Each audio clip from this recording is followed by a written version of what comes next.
So when you live in the easternmost state of the Midwest and your favorite places to ride are over 1,800 miles away, guess what? You get to drive a lot. Going to the Dunes day one. But once you've arrived,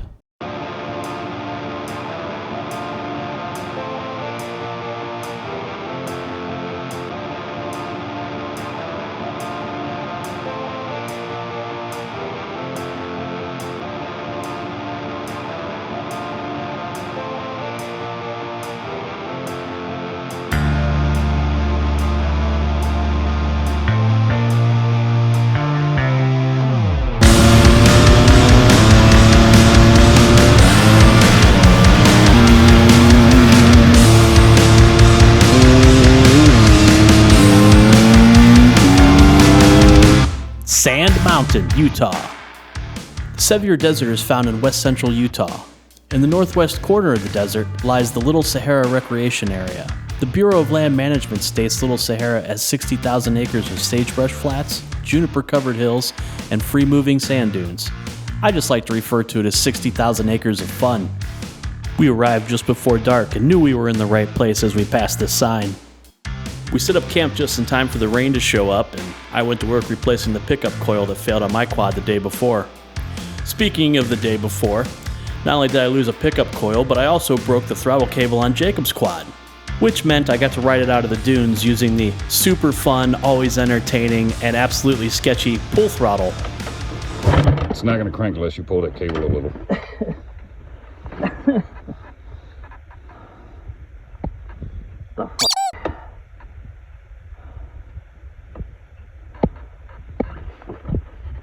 And yes, I am holding the throttle cable in my left hand while continuing to hit the throttle with my right.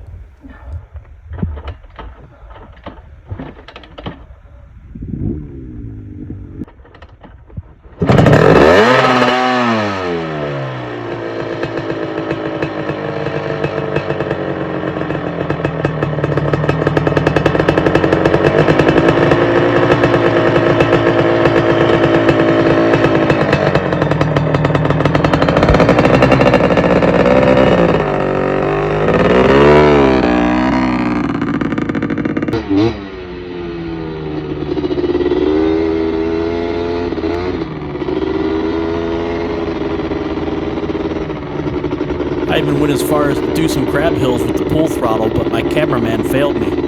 Anyhow, back to Sand Mountain. We spent the night in the rain and walked around in what I would consider drywall mud, but the morning greeted us with a dune field of smooth, wet sand.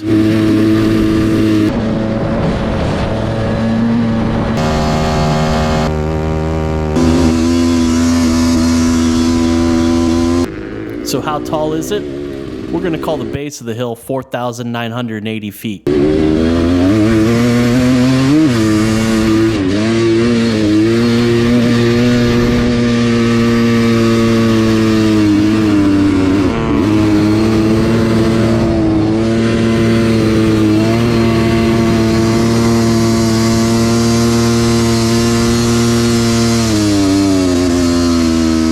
Marcus ends his main climb at 5,390 feet. That gives us 410 feet from the base of this dune. Now he just leisurely rolls to the top and you'll see that he gains 57 more feet for a total of 467 feet of elevation from the base of the dune.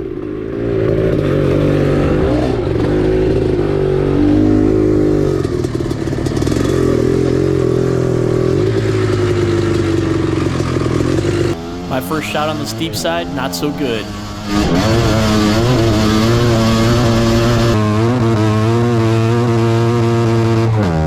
Having fought the day before with what was ultimately electrical problems, my tuning was way off. In fact, it was so bad it even gave Marcus a chance to blow my doors off.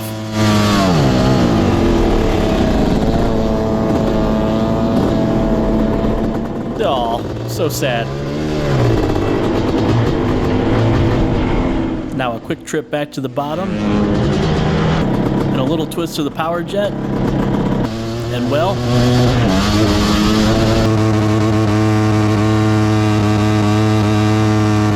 much like the pilot, still fat.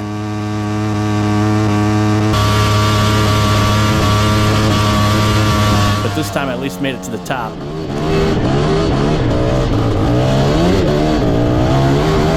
Meanwhile, back at the bottom of the hill,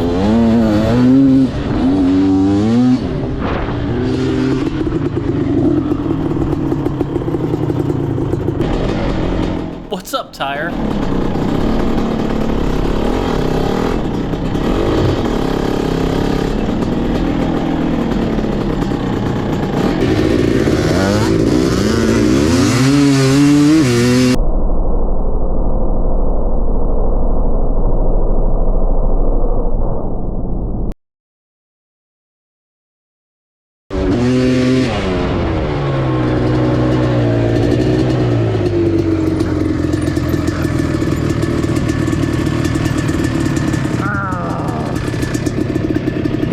Oh, so that's what happens when you lose the bolt in the Durablu X33 hub.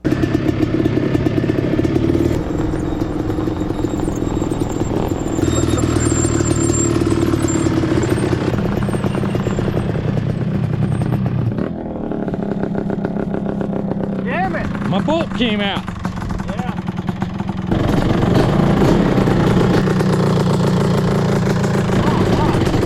God damn it!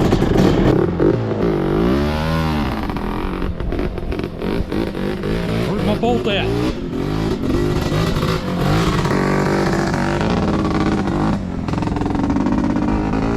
So while Mike and Marcus tended to Mike's technical difficulties, It might even help with the braking. the rest of us took off up Sand Mountain to see if we could verify the BLM's claim that it's 700 feet tall.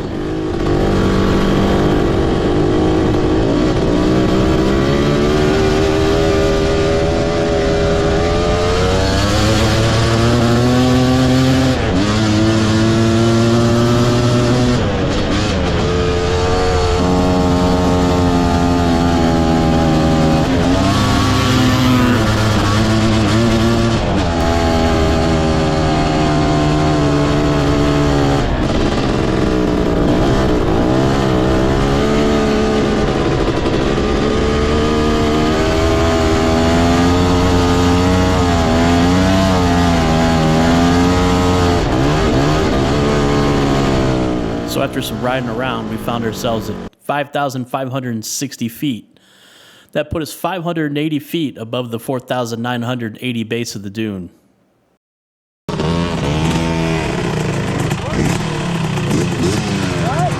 So is this the highest point in the park? Rad. Either way, I don't think Lucas cares. However, this spot did make for a cool shot of where we were camped. So to answer the question, is Sand Mountain 700 feet tall? Yeah, probably. I mean, depending on where you measure it from.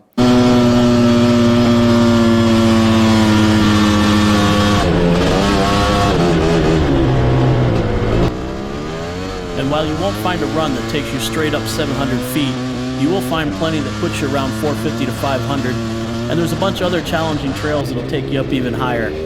So no matter how you make it to the top, once you get there, one thing's for sure, you'll be thinking, man, this is a big bitch.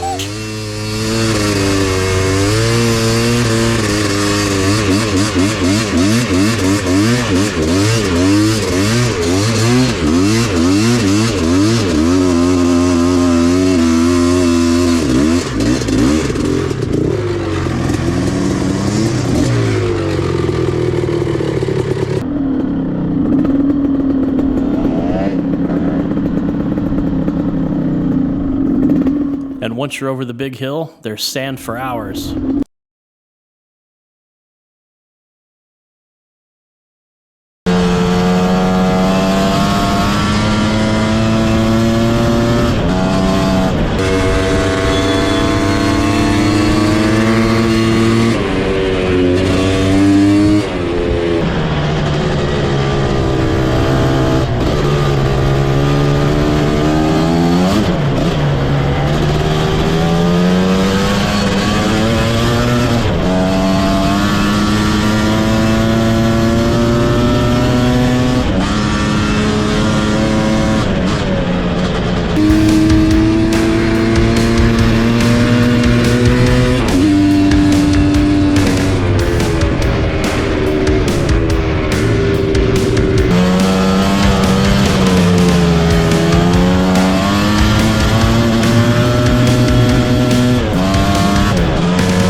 say that Sand Mountain definitely makes it into my top 5 favorite dune fields. While I do have several places I want to check out in the future, this one certainly makes it on the return as soon as possible list. And before we go, hopefully you guys didn't find the narcissist cam too overdone. To me, it feels a little bit like an extreme selfie stick. But what I really like about it is how it catches the angles and the transitions and the elevation changes, which is something I feel you lose a bit of when the camera is mounted to your helmet, since your head pretty much acts like a gimbal. Anyhow, thanks for watching, and well, we'll probably do this again in the next one, hopefully. Later.